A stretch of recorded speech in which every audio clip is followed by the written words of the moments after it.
noches, gracias por la asistencia. Vamos a celebrar que el aula 35, ya llamada Simón García, quede totalmente bautizada. Simón, si nadie lo conoce, es uno de los contrabajistas que nos ha puesto a Galicia en el mapa mundial. Él, con su música, ha conseguido llegar a todas partes del mundo y que todas partes del mundo vinieran aquí con nosotros. Ha sido un placer y, bueno, yo creo que más merecida no puede ser el aula. Se va a hacer una mesa redonda en el que todo el mundo pueda, pues, preguntar cómo una persona llega a un punto tan alto y ser una persona tan terrenal, ¿no? Entonces, nada, yo doy mi parte por dicha y espero que disfrutéis. Vamos a escuchar dos piezas de Simón. Se tocaron hace 2 años aquí, cuando aún se podía actuar en público, y queda como un recuerdo. Es Juan Sin Miedo, la hicimos sin narrador porque ya ves que me pongo muy nervioso cuando hablo, preferiendo intervenir. La de Misión Imposible, que la abordaron. ¿De acuerdo? Pues nada, seguimos. Gracias.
verdad es que no lo sé, porque creo que nací con ella.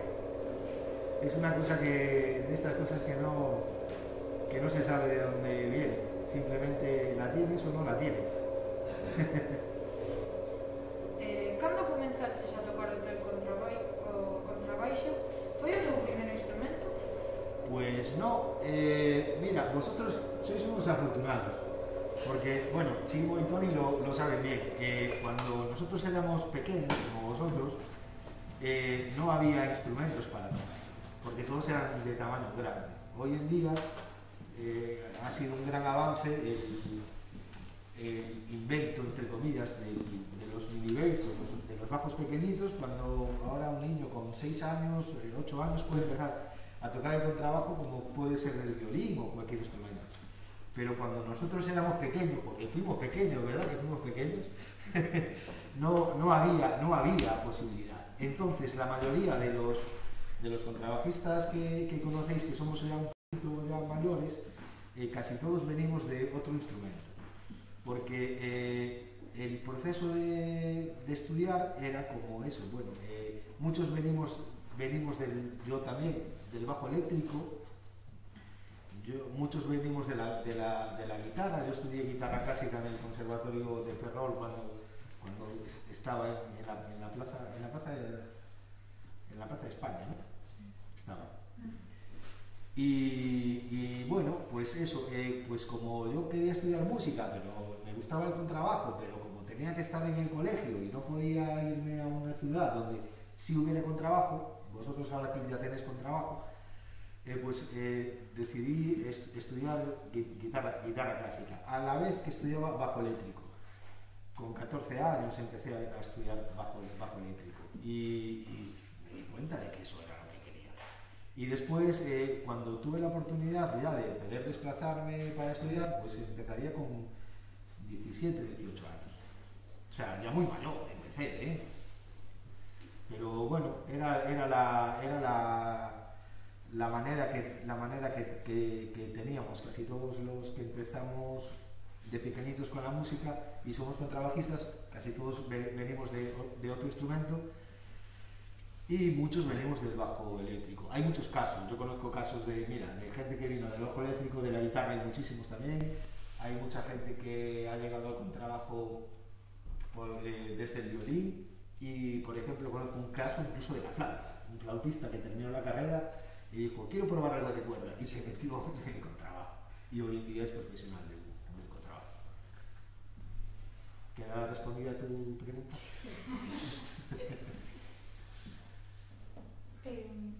Entón, recordas cando descubriches o contrabaixo? Sí, el contrabajo siempre estuvo en mi mente, ¿no?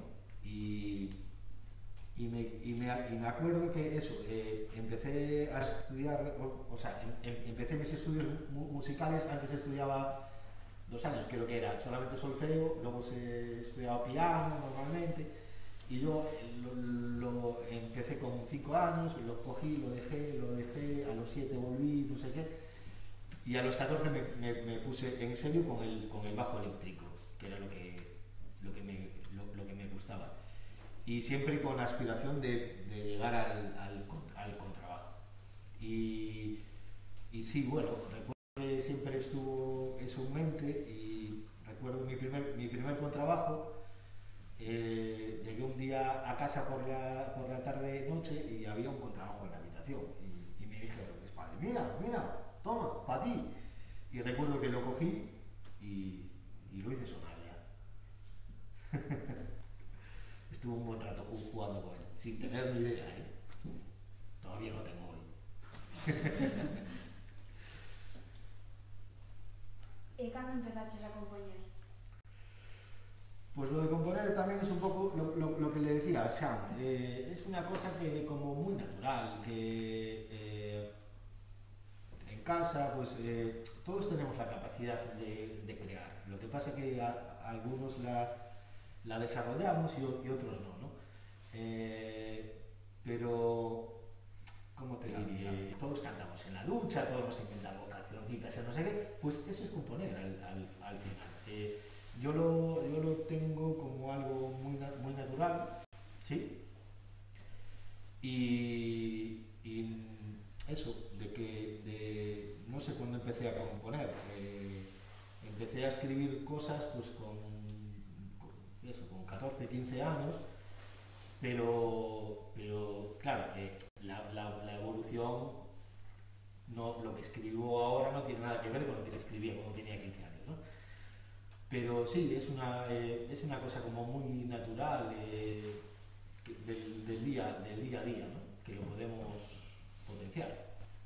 Lo que digo, cantar en adultos, todo el mundo puede componer. No, es que yo no sé componer. Tú no cantas cancioncitas, ¿qué te inventas? Pues eso es componer, ¿no?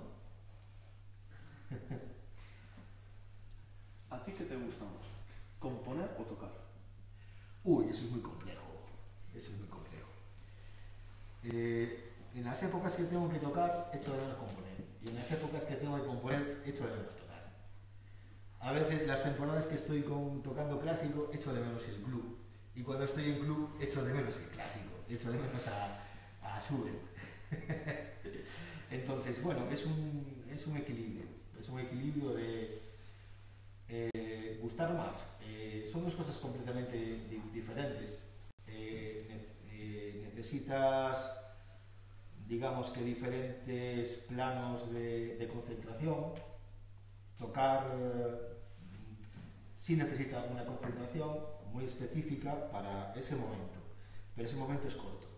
El proceso de componer al final es mucho más largo y es mucho más cansado. Son horas donde el mundo se para y eres tú y tu piano. Muchas gracias. De nada. Que é o que máis che gusta do contrabaixo? Lo que más me gusta, que en las fotos queda genial, eso lo primero. todos los carteles de los ciclos de jazz, todos tienen un contrabajo. ¿Por qué? Porque el contrabajo mola. Y a quien no le guste, pues tiene un problema. Y ahora en serio, lo que más me gusta es, la función esa de estar, al final, lo dice Patrick Süskind en su libro El contrabajo, que no sé si lo habéis leído, es un poco técnico, pero es un humor bastante fino, y somos los jefes de la orquesta. Si un contrabajo quiere, se tumba una orquesta. ¿Por qué? Porque somos la base rítmica y armónica. Entonces, el placer del contrabajista, desde mi punto de vista, por eso me gusta el contrabajo. De hecho, mira, yo toco como solista cuando me obligan. Y a veces me obligan y tengo que ir a un festival y tengo que tocar de solista. Pero no es una cosa que me guste, porque no lo veo yo, ¿cómo te digo? Para mí no es natural. A mí la función que me gusta del contrabajista es de estar ahí de apoyo de los otros músicos y darles un peso armónico y rítmico para que ellos disfruten y yo con ellos. Esa es para mí la parte importante del contrabajo. Luego sí, tocar un botesín y tocar un cosillis, que eso es maravilloso. Pero nuestro día a día, a mí lo que me gusta es el día a día, el tema de hacer que los demás suenen porque yo quiero. Porque también si quiero no suenan, ¿Te das cuenta? La que se puede liar, No sé si te he contestado. ¿Tienes algún proyecto nuevo para el futuro? Pues bueno, sigo escribiendo, sigo haciendo muchas cosas, porque yo, claro, soy un poco ecléctico, ¿no? Trabajo sinfónico, trabajo jazz, trabajo música moderna, he acompañado a bastantes artistas, cada vez menos, porque me da más pereza. Y proyectos tengo ahí en mente muchas cosas. Tanto de tocar, me invitan a muchos festivales, tal igual. Ahora en febrero tenía que ir a Georgia, a Estados Unidos, pero decidí cancelarlo por el tema del COVID, que está muy mal y no me quería ir a Estados Unidos solo ahí con un marrón. Pero tengo proyectos para escribir, tengo cosas para hacer, tengo discos por grabar, tengo muchos proyectos. De todo tipo, tanto música clásica, como escribir, como jazz, porque nosotros somos unos afortunados, no todos los instrumentos pueden tocar todo tipo de música, y nosotros podemos hacer desde clásico hasta, pues eso, jazz, acompañar artistas, podemos hacer country, podemos hacer lo que nos dé la gana. Nuestro instrumento tiene unas posibilidades increíbles y todo el mundo necesita un contrabajo. ¿Y vosotros tocáis bajo eléctrico? Yo sí. ¿Tú sí? ¿No? Yo estoy en un grupo de rock. Yo también. Estás en un grupo de rock, y tú también. Muy bien. Claro, esa es una de las cosas importantes también, porque a ver, es una reflexión mía, que no tiene por qué ser verdad, pero el músico del siglo XXI debe estar abierto a las necesidades del siglo XXI. Entonces,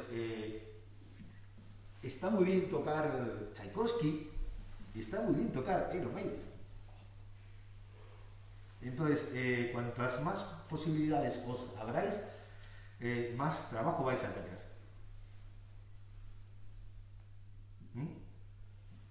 Así que os animo a probar. La técnica es un poco diferente, es un poco la guitarra abajo que le dicen, ¿no? Es un poco diferente, pero probar y no tengáis miedo a experimentar, porque ahí está el futuro. Luego, tanto botecín y luego os forráis de gira con Alejandro Sanz en un año. Poderías darnos algún consello? Sobre qué? Bueno, en xeral, con o mundo da música e con contrabaixo tamén. Bueno, pues un poco eso, que el mundo de la música está fastidiado. Y ahora lo hemos visto con el COVID. Y hay tantas posibilidades, tantas, infinitas, que muchas veces no vemos porque nos centramos. Yo me preparé para ser músico de orquesta. Yo desde que cogí el contrabajo quería ser músico de orquesta. Trabajé en orquesta, trabajé en varias orquestas. Y nunca pensé de que fuera a ser conocido por lo que hago, porque nunca fue una prioridad para mí. O sea, llegué a esto un poco por las circunstancias, ¿no? Y un poco eso, que no os cerréis en una cosa, porque el mundo de la música es tan amplio que os puede dar oportunidades por donde menos os lo esperáis. Un buen consejo que os voy a dar es una cosa. A todos nos gusta hacer cosas que nos llaman. A mí me llaman y me dicen: ¿te vienes a Malta la semana que viene? Tienes que hacer tu recital, tienes que hacer un concierto. Y yo tengo que decir sí o no. Entonces, ¿cómo hago yo? ¿Le digo que sí y no lo tengo preparado y me lo preparo en 2 días o cómo funciona esto? Entonces, un tema muy importante, que cuando queráis estar preparados para cuando surja una oportunidad. Nunca esperéis a que os llamen para poneros las pilas, porque es tarde. Y el tren pasa una vez. ¿Puedes venir mañana a tocar aquí? Digo, sí, pero me lo tengo que estudiar. Gracias, ya le llamamos, porque lo necesito para hoy. Entonces, esto sí que es muy importante, prepararos con conciencia de estar preparados para cuando os llamen para mañana, para ayer. No esperéis a, bueno, es que ahora tengo un proyecto que dentro de 2 meses voy a hacer y me voy a poner a estudiar. No.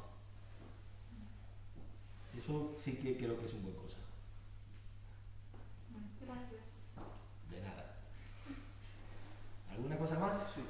¿Sí? ¿Tú recuerdas algún momento en tu carrera, en cualquier momento, que fuera un punto aparte o una referencia que dijera lo de hasta aquí, hay que cambiar no sé qué y cambiarlo? Un punto que fuera inflexión en tu carrera. A ver, mira, yo como estudiante como instrumentista, muchas veces, cuatro veces, a lo mejor, si llega un punto que digo, algo estoy haciendo mal, vamos a reflexionar y parar y volver atrás. Vamos a hacer sonido, vamos a hacer esto, tal, porque a veces nos parece que siempre queremos ir para adelante. Y a veces un paso o dos pasos atrás para analizar problemas es lo que te hace continuar, ¿sabes? Entonces, sí, todos cometemos errores, todos cometemos fallos, ¿no? Y el tema es saber darse cuenta y decir, bueno, pues a lo mejor tengo que ir por este lado, o a lo mejor tengo que ir por este lado, a lo mejor es que no tengo que estudiar tan rápido, a lo mejor es que tengo que estudiar con metrónomo, a lo mejor todas estas cosas que todos sabemos, ¿no? Y que se nos olvidan. El día que te echan la bronca lo haces, pero luego se te olvida. ¿Sí? Sí. Claro. Entonces hay que ser muy riguroso en el estudio, y no hace falta estudiar tanto, pero sí bien. Entonces, podemos estudiar mucho y mal, o podemos estudiar bastante, no voy a decir poco, bastante, porque si con poco no se llega a ningún lado, bastante y bien. Entonces es un tema de eso. Y sí, a veces es bueno reflexionar y decir, bueno, pues, ¿y esto por qué no funciona? A ver, para. ¿Por qué no funciona? ¿Por qué no funciona? Vamos a ver, ¿qué estoy haciendo mal? El arco, pim, pim. Por ejemplo, en nuestro caso, el 80% de los problemas que tenemos son de la mano derecha, del arco. Y muchas veces cuando un pasaje no sale pensamos que es la mano izquierda. Y la mano izquierda no hace nada. Hace esto, pi. El problema está aquí. Vamos a trabajar el arco. Vamos a ver cómo, vamos a separar el problema y vamos a centrarnos en el problema en sí, ¿no? Y escribiendo también.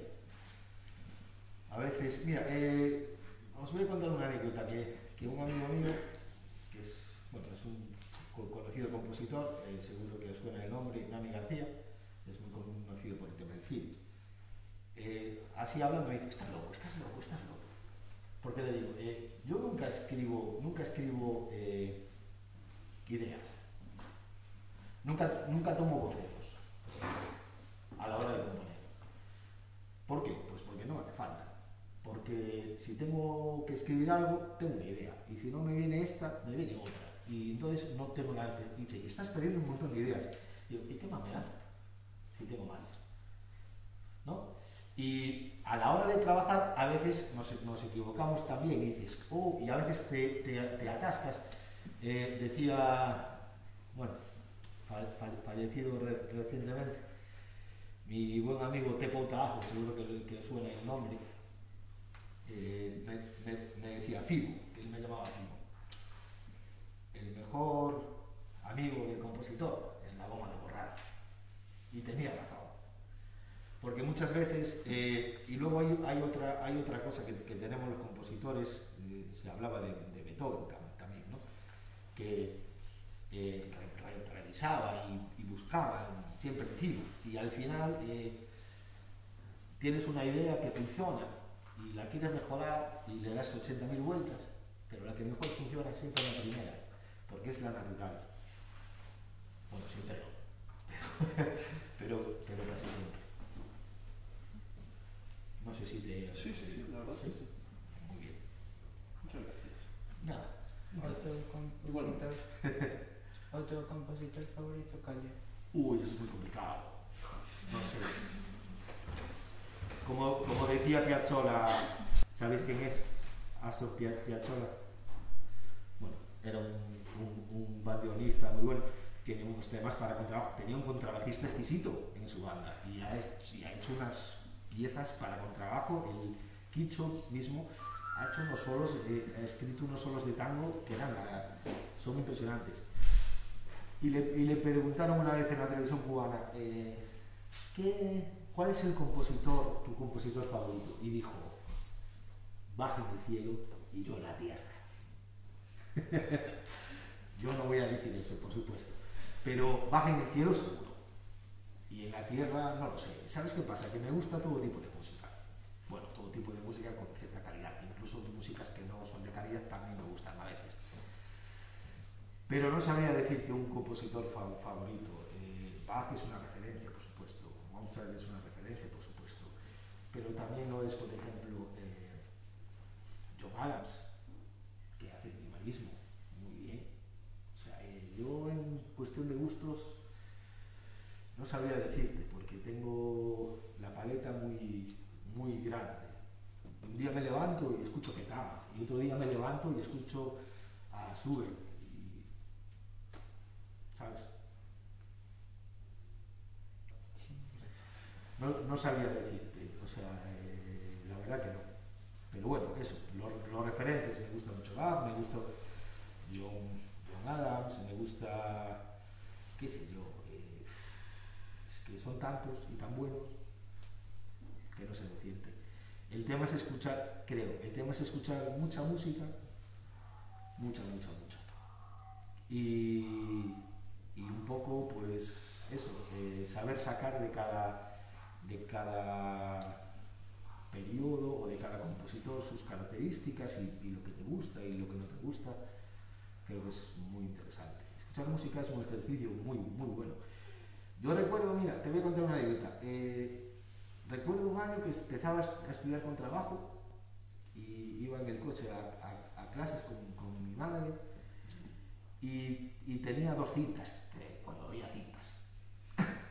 Escuchaba siempre en el trayecto, una de 2, o la Suite para violonchelo de Bach en versión de Fournier, o el Master of Puppets de Metallica. Eso pues siempre estaba en el coche.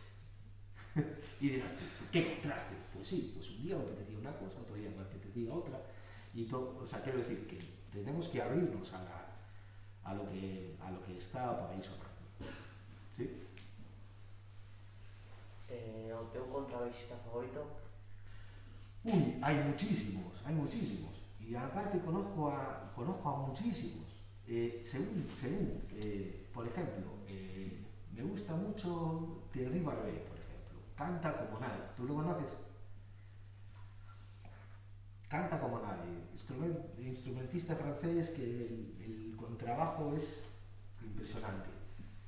Me gusta mucho Alberto Boccini porque tiene una fuerza, una energía que se come la orquesta con patatas. Y es muy rock and rollero también, me gusta mucho, qué sé yo, Diego Cecharis también, aquí en Coruña. Es un monstruo tocando, toca todo. Chico que lleva 1 año y medio más o menos despuntando por ahí, que es americano, que se llama Xavier Foley, que solo tenéis que escuchar. Es un tipo que toca como un animal. Además, tú le ves los vídeos y, o sea, tú pones un vídeo de él sin sonido y dices, este tío no la aburre, porque toca con el brazo así, raro, toca raro, y no sé qué, y tal igual. Qué manera de tocarlo, toca todo. Y tiene una facilidad increíble, Xavier Foley, y la está pecando en Estados Unidos, es americano. Y es increíble la manera de tocar. Aparte que es eso, que lo hace natural. Él viene del violín, por ejemplo, se pasó al contrabajo. Es una bestia, porque no tiene pensamiento, esto es importante, no tiene pensamiento de contrabajista, tiene pensamiento de músico. Le da igual el instrumento que toque. Y eso debemos de ser. No tenemos que pensar en que somos contrabajistas y las limitaciones nos las ponemos nosotros. No. Nosotros podemos hacer de todo. Tengo un concierto que me encargó Diego Cecharis, que fue una locura. Me dijo, quiero un concierto. Me dijo, oye, Bolo, ¿cómo estás? Quiero un concierto para contrabajo solista donde la orquesta no toque mucho, con cuerdas, y quiero que sea en funky. Y digo, ¿perdona? ¿Quieres un concierto de contrabajo, percusión, sin nada, Me dijo, sí, papá, lo quiero. Y se lo escribí, ¿qué lo voy a hacer? El primero tiene muchísimas cadencias, como si fueran, lo pensé como si fuera para guitarra eléctrica. ¿Sabes esto que está el grupo y de repente queda el guitarrista solo ahí? Es un poco esa idea, ¿no? El primer movimiento es un concierto de 20 y tantos minutos. El primer movimiento es funky latin, con el bajo solista, ¿ok? El segundo movimiento es blues. Y el tercer movimiento me puse a rapear el bajo, a hacer rap con el bajo. Hice un hip hop y es un concierto, pero rapeado. ¿Por qué no? Las limitaciones están aquí, ¿no? Entonces hay que explorar todo lo que podáis explorar, y jugar con el instrumento es algo que os vais a llevar para vosotros. Y luego os van a llamar, porque cuando descubráis algo que solamente lo hacéis vosotros, van a decir, yo quiero llamar a ese tipo que hace eso. Y vais a tener más trabajo. ¿Sí? Esperabas que a tua música ia chegar a todos os rinchos do mundo? En absoluto. Es más, ni siquiera lo pienso. Solamente está ahí. Es algo que está ahí y no le doy muchas vueltas. Pero no, date cuenta, yo empiezo a escribir un poco porque empiezo a escribir un poco para contrabajo, para tocar con mis compañeros, porque la música que había, claro, teníamos que hacer cámara, teníamos que hacer no sé qué, y venga, las transcripciones en trío de música para piano, que era un coñazo, que eso no se lo tragaban, y digo, ya tengo que escribir cosas que molen para tocar con mis compañeros, y empecé un poco así, sin ninguna expectativa. Creo que tampoco la tengo a día de hoy. Cuando escribo una de las piezas un tanto especiales, me había encargado Dan Steve y Tusa, es una pianista, Dan Steve es solista en Oslo, me habían encargado una pieza para piano y contrabajo para presentar en una convención de la ISB en Estados Unidos. Y justo me puse a trabajar en esa pieza justo después de un festival de los nuestros, del Galicia Graves. No recuerdo el año, hace como 4 o 5 años.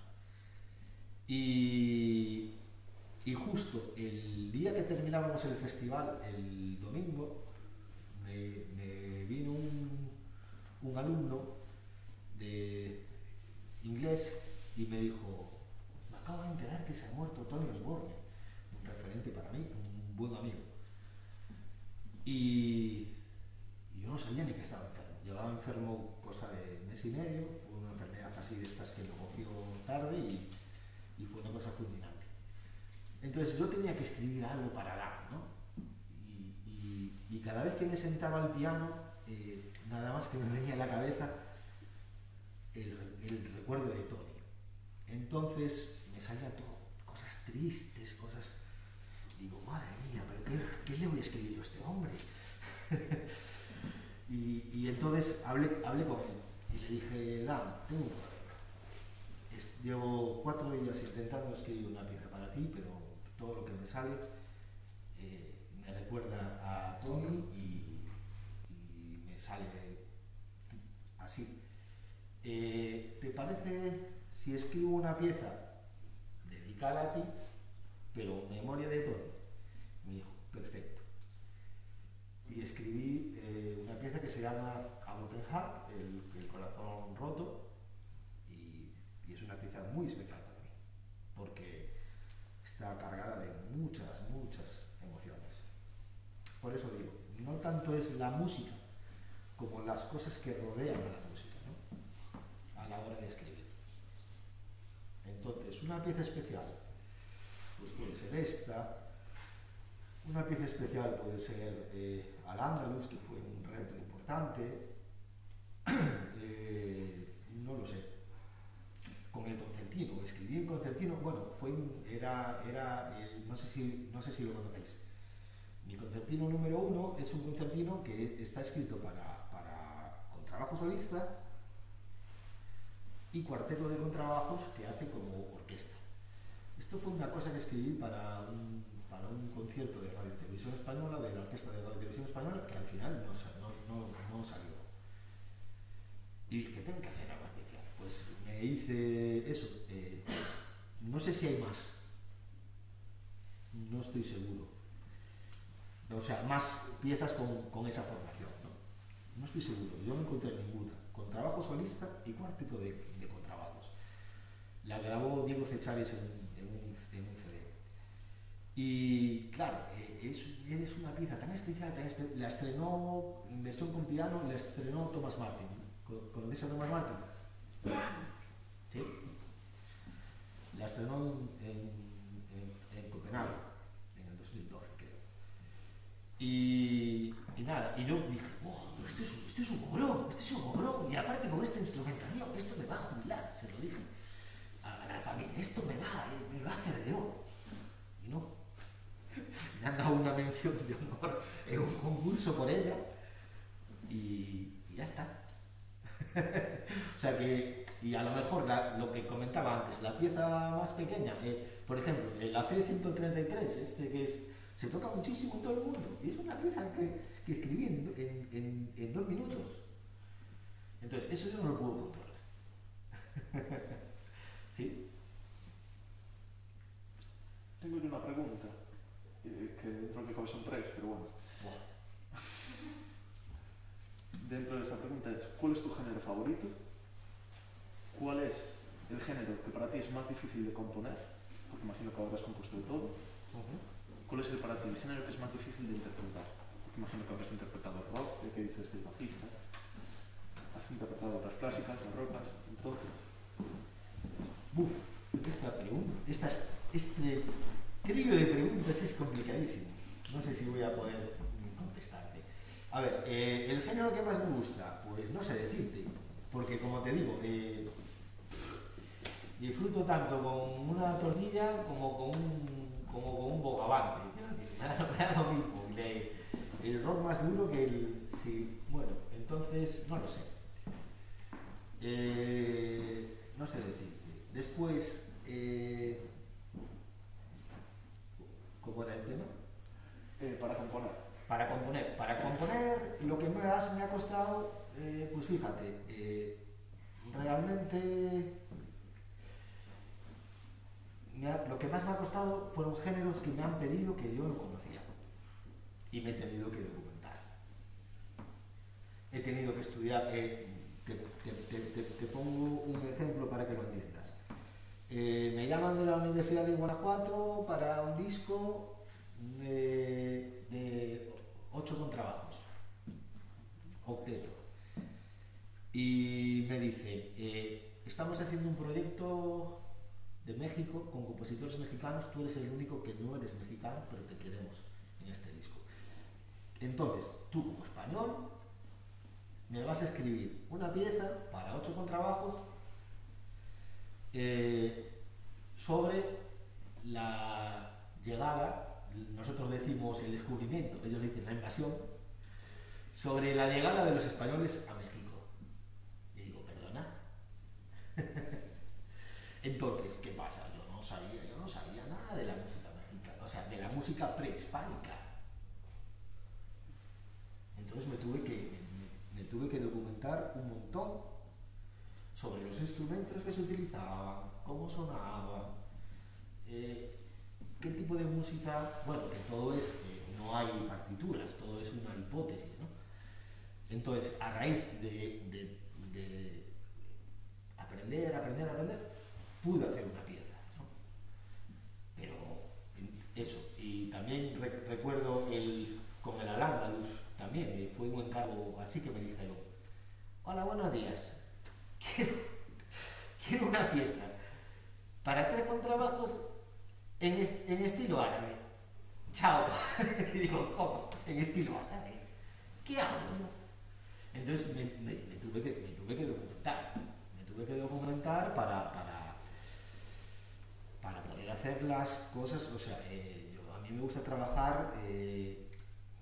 Puedo escribir quotes o parodias o tal, pero siempre que tengo un encargo tiene que ser con el máximo respeto.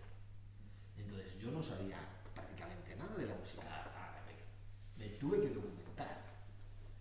Esa pieza, o sea, estuve buscando formas musicales, a ver qué hago, a ver qué no hago, de dónde cojo y tal, y di con el samay, que es una danza. Es una danza en 10 por 8. Se utiliza así para danzar el vientre y cosas así.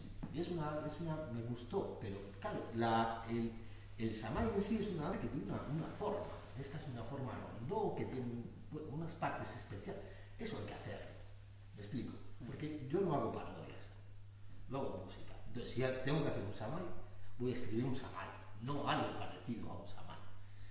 Entonces, escribí un samay, es una pieza que tiene mucho éxito, pero yo, 10 días antes de escribir el samay, no sabía lo que era el samay. Me tuve que documentar. Y cuando lo terminé, tampoco sabía si había hecho un samay.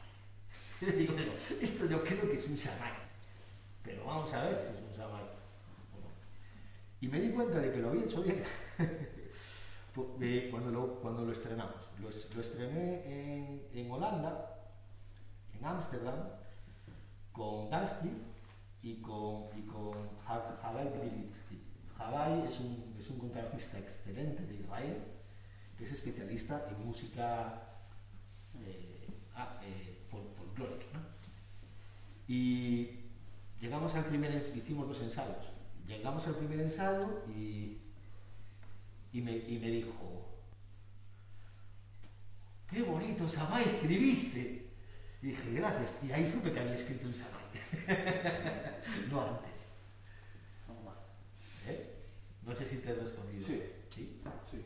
¿Y la otra era? Para ti, de todos los estilos que has interpretado, ¿cuál es el más difícil? Uy, difícil es todo. Difícil es todo. Y a veces se nos va la vista, ¿no? La vista o las orejas en cosas que parecen dificilísimas, pero lo difícil es comunicar. Y si quiere mira, te voy a contar una anécdota que me pasó en Lucca, en Italia. Estaba yo desbordadísimo. Tenía que tocar una pieza que me escribió Teppo Trago y tenía unas partes de improvisación, tenía así tal, y estuve tan liado que faltaba 1 hora para el concierto y digo: ostras, que no me dio tiempo a estudiar la pieza. Ya la había tocado más veces, ¿no? Madre mía. Y fui a hablar con Teppo y dije: Teppo, yo no puedo tocar la pieza. ¿Por qué? Digo, es que estuve liadísimo con 80 conciertos que tuve y no me la miraron. Improvisa. Pero tú estás loco. Improvisa. Mira, llegué ahí, cagado. Me pongo ahí, el atril, el público, no sé qué, y empiezo. Todo iba más o menos bien. Ya le había tocado dos o 3 veces. Al final de la pieza, que había un lío ahí, me empiezo a liar y digo: madre mía. Claro, es una pieza que, bueno, la grabé yo, pero no es una pieza, digamos, que la gente conozca. No podía hacer cualquier cosa y ahí se va a hacer.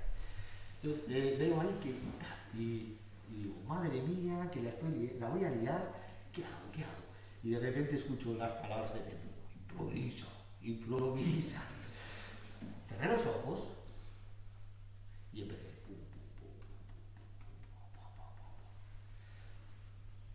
Con coherencia, ¿no? Hay que saber improvisar también, ¿no? Terminé la pieza y recuerdo que me vino. ¡Oh! ¡Oh! ¡Qué tremenda interpretación! ¡Qué Dios! Gracias. Y la gente no se había enterado de que me había echado los valores. Hay que tener recursos para todo, ¿no? Sí. Pues eso, la música más complicada, no lo sé. Porque hay música que es complicada de leer y hay música que es complicada de tocar. Y a veces lo más simple nos parece que a lo mejor una cosita lenta es más fácil, ¿no? Porque la música está entre las notas y tienes que darle todo ese significado. Es muy complejo. La música es compleja. No lo sabe o sea, solo se sabe cuando se parece. ¿No? ¿Alguna cosa más? Si nadie tiene otra pregunta, te hago yo la última que hago. La última, ¿eh? Sí, es que no me callo, ya lo sé. Dime. A ver, tú nos trajiste a muchísimos músicos a Galicia Reales. Sí. Ahí van dos preguntas. Ya empezamos. Sí, yo divido mucho, sí. ¿Cómo se te ocurrió hacer un curso para los chavales, para todo el mundo que quisiera tocar? Y la segunda, ¿cuál ha sido el músico que más ilusión te hizo traer a Galicia Reales? A ver, la primera era... ¿Cómo se te ocurre la idea de crear un curso mira, para... yo aprendí mucho de muchísima gente y de los más grandes. Y como dice un amigo mío, me lo dice él a mí, es tu deber devolver todo lo que has aprendido. Y tiene razón. Yo en mi época, en nuestra época de los profesores vuestros y todo esto, era muy complicado, no había acceso a tantas cosas, era muy complejo.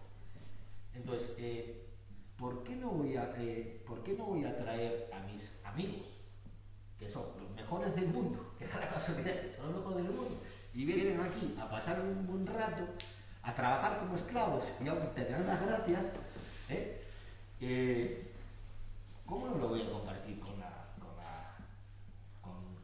vosotros, con las nuevas generaciones? Así tenéis una oportunidad que nosotros no tuvimos y tuvimos que irnos fuera. Pues vosotros, sin ir fuera, podéis estudiar aquí con grandes profesionales del Conservatorio de París, de las mejores orquestas. Entonces, es eso, es simplemente me apetece. Y además fue un experimento y salió bien. Y la gente los alumnos son muy agradecidos y cómo no vamos a continuar. Y si quieres te cuento cómo nació el Galicia Reales, porque fue una casualidad. ¿Conoces a Barry Green? Sí. Me llamó Barry Green, yo que sé, hace como 7 años o 8, ¿no? Un día me dijo, Simon, voy a estar en Barcelona este fin de semana. ¿Te vienes a Barcelona y hacemos unos conciertos? Pero yo trabajaba ese fin de semana. Y le dije, Barry, no puedo, tengo trabajo, tengo concierto el domingo, tal y cual. Digo, oh, qué lástima. Digo, pero ¿estás en Barcelona? ¿Desde cuándo? Porque venía a Barcelona porque después iba a presentar un espectáculo nuevo en Francia. Entonces había quedado en Barcelona porque iba a ensayar con Marina Pakowski. Bien, y le dije, ¿pero tú qué días estás aquí? Y me dijo, estoy estos días. Y digo, ¿y tienes libre? Y digo, sí. Digo, pues vente tú. Y hacemos unas masterclasses. Me dijo, oh, venga, va. Entonces, fue el primer festival, funcionó muy bien, que todo el mundo tal. Y el espectáculo que iba a ser la presentación en Europa, en Francia, se hizo el primero. ¿De los más no? No. Entonces, claro, ya les fastidiamos el premier a los franchutes. Y entonces, como todo el mundo quedó así, como con ganas de más, después, el siguiente año fue que vinieron los Bass Masters. Y dije, bueno, pues si la gente lo reclama, ¿por qué no hacerlo, no? Y creo que, bueno, ahora está parado todo por el tema COVID y tal, pero creo que ha sido una experiencia muy buena, ¿no? Y con respecto a quién es el que me ha dado más ilusión, pues no lo sé. Porque en realidad me ha hecho ilusión traer a todos, porque ¿sabes qué pasa? Que traigo a quien quiero.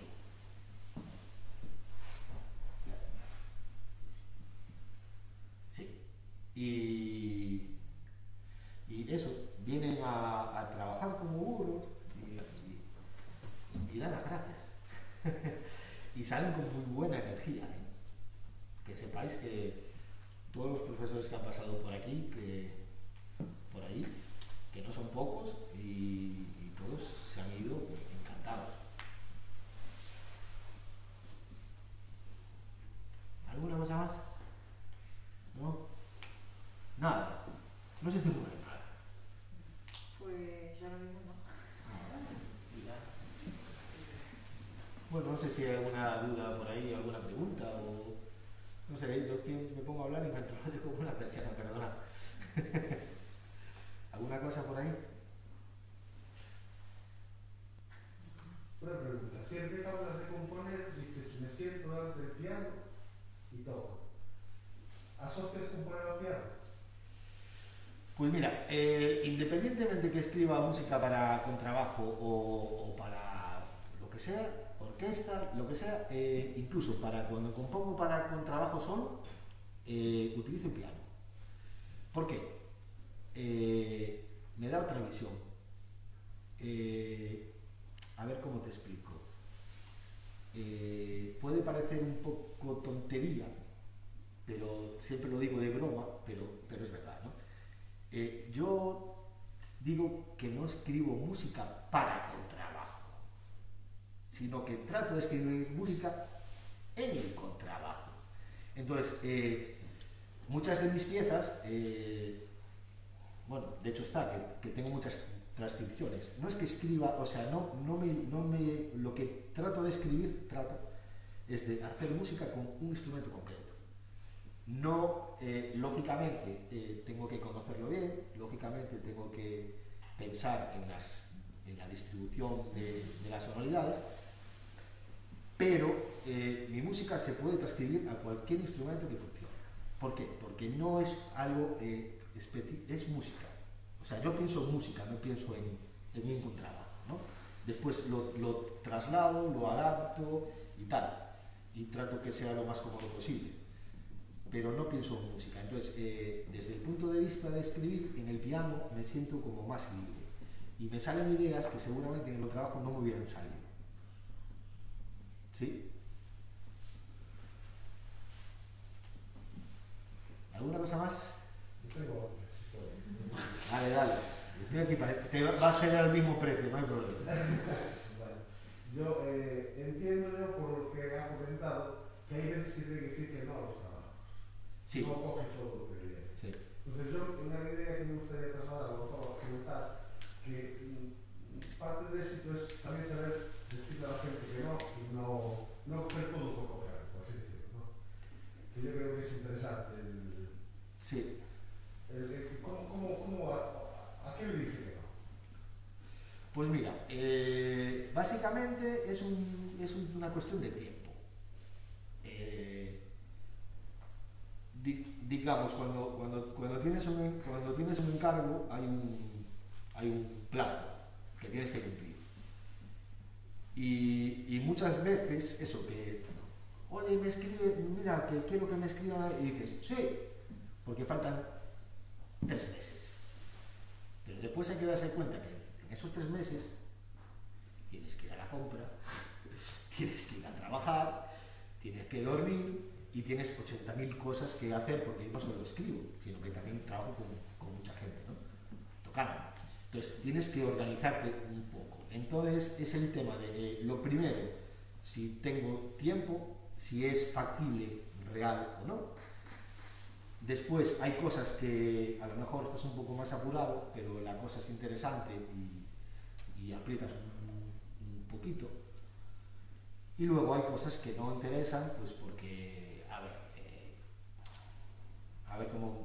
si me explico bien.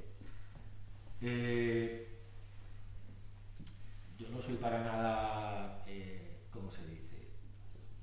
Ni ególatra ni nada de esto, ¿no? Pero hay cosas que interesan y cosas que no interesan. Cosas que sabes que van a salir bien y cosas que te da igual. Entonces, cuando puedes hacer todo, es genial hacer todo, porque cada proyecto nuevo es una inyección de creatividad, de estar activo y igual. Cuando no puedes hacer todo, pues hay que seleccionar un poco. ¿De qué manera? No tanto es el dinero, ni nada de esto. No es un tema de dinero. Es un tema de decir, esto me compensa, esto me va a llevar a buen puerto, esto para quién es, claro, y no todos los trabajos que a mí me han llamado para cosas que no la veo. Y mira que me meto en locuras, pero no. Entonces es un poco eso, un poco el ver, digo, bueno, si hago esto, ¿a dónde me va a llevar? Y me compensa, tengo tiempo, no tengo tiempo, tal. Porque muchas veces es eso que a veces pasa, ¿no? Que te llama gente así que se enciende un día, ¿no? Y dice, quiero hacer, venga, quiero que me hagas esto, no sé qué, y a los 2 meses has perdido un montón de tiempo haciendo, preparando, ya no digo ni escribiendo, pero sí ordenando en la cabeza el proyecto y luego al final no llega a nada. Digo, yo a estas alturas ya no tengo la energía esa para, no, paso. Si no tengo nada que hacer, me voy a dar un paseo, ¿no? Entonces eso, es un poco sopesar esas cositas y tal. Después, claro, bueno, lo que comentaba, yo tengo la suerte de que me llaman todos los grandes, entonces ¿cómo le vas a decir que no a un grande, ¿no? O festivales o tal cual, no sé, en el 50 aniversario de la ISB, que fue la Asociación Internacional de Contrabajistas, de todos los compositores del mundo me contactaron a mí para que escribiera una pieza para conmemorar el 50 aniversario. ¿Por qué yo? ¿Por qué? No lo sé. Y aparte fue una pieza, querían algo muy específico, que me dio un poquito de trabajo. Querían algo muy específico y tal, y salió muy bien. Yo tenía pensado ir, luego no pude ir por el tema de trabajo, hice una masterclass online con los alumnos, ahí tal igual. Y eso, pero claro, y no me lo pagaban, pero ¿cómo no le voy a escribir al 50 aniversario de la ISB? Si me lo piden, ¿no? Es que es todo un poquito. Luego, claro, hay trabajos alimenticios, hay trabajos de placer, hay trabajos, bueno, como todo, ¿no? ¿Alguna cosa más? Los tengo fritos. Nada más. Por último, ¿dónde se ven 10 años? ¿Cómo? ¿Dónde se ven 10 años? ¿O cómo se ve? En la playa. ¿En la playa? No lo sé.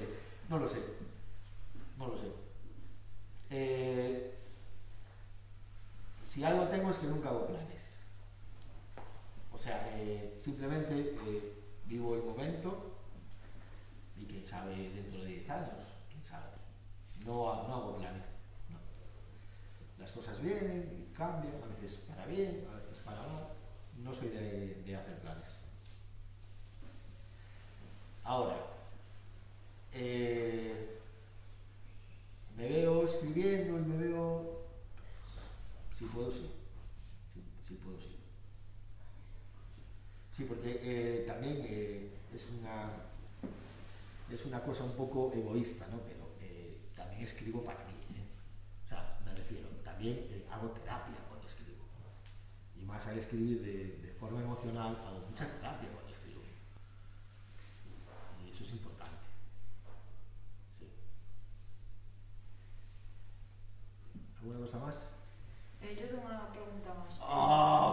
ya me faltaba tú. A ver, Luis.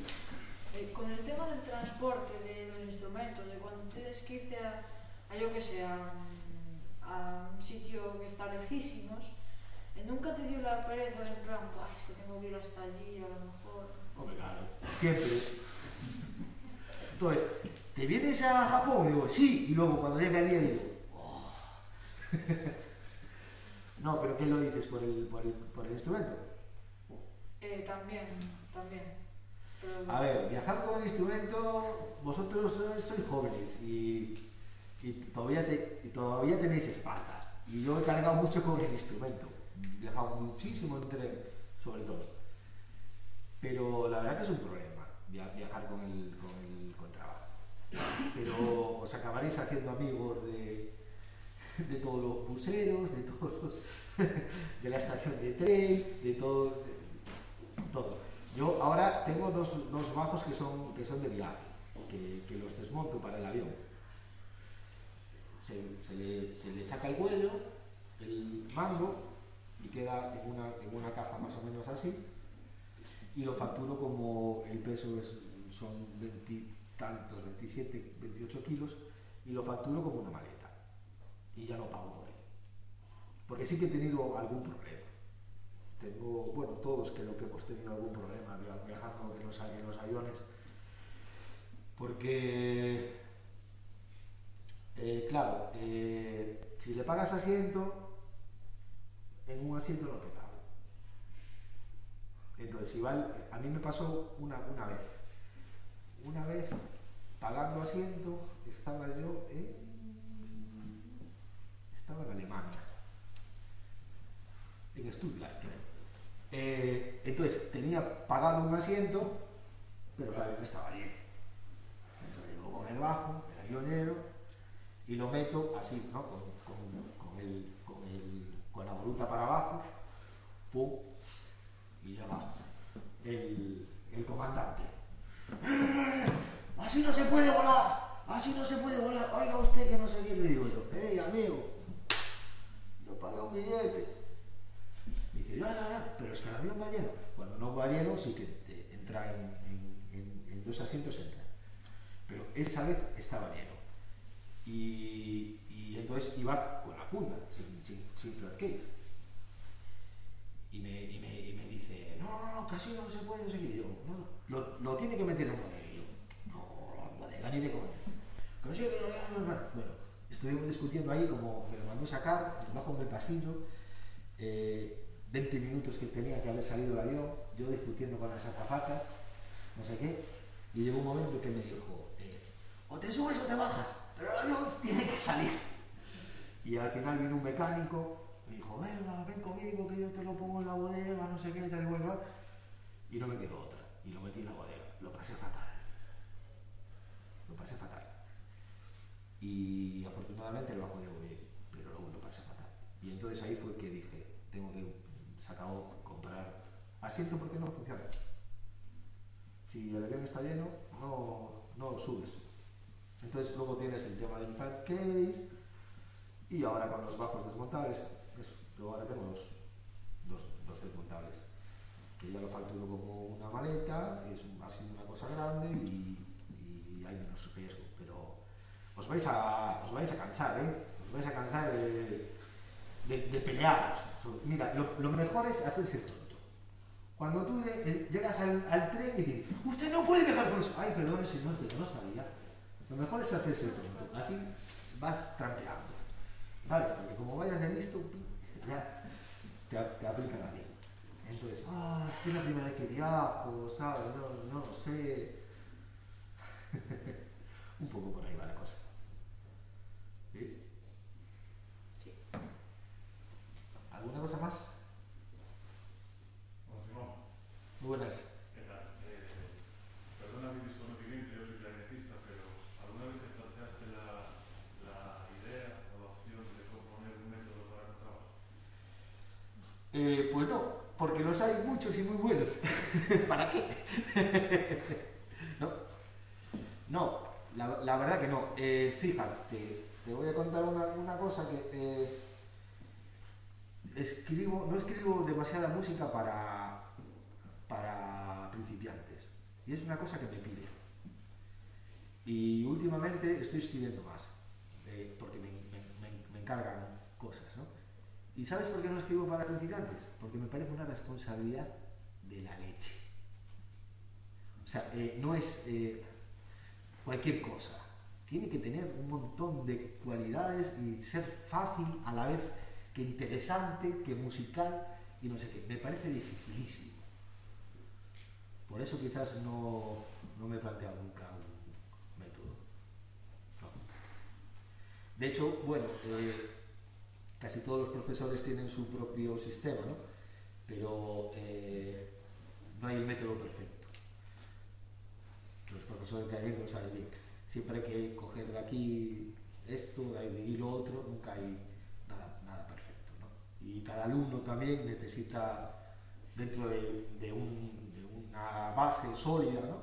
Cada alumno también necesita su particularidad. Entonces es muy complicado, es muy complicado. Tengo mucho respeto. He sido jurado 3 años de concurso de composición para infantil y me parece una cosa dificilísima y que tiene mucha responsabilidad. Sí. ¿Algo más?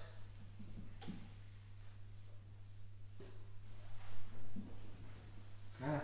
¿Nos despedimos, Timoteo? ¿Nos despedimos? Cualquiera.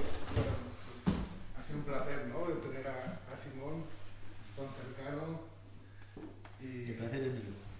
disfruta mucho.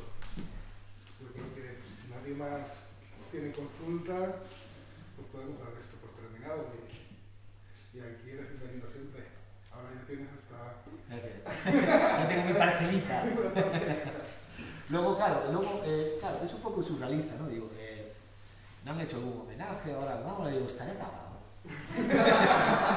Porque esto todo siempre es póstumo, digo, estaré acabado y yo no lo sé. Eso lo veo yo una justicia, ¿no? Madre mía. Los premios en vida. Y ahora eso, digo, dentro de 50 años seré un aula. Ya no seré una persona, seré un aula. Vamos a ir al García. Madre mía. Para lo bueno y para lo malo. De ver. Muchas gracias, Simón. A vosotros.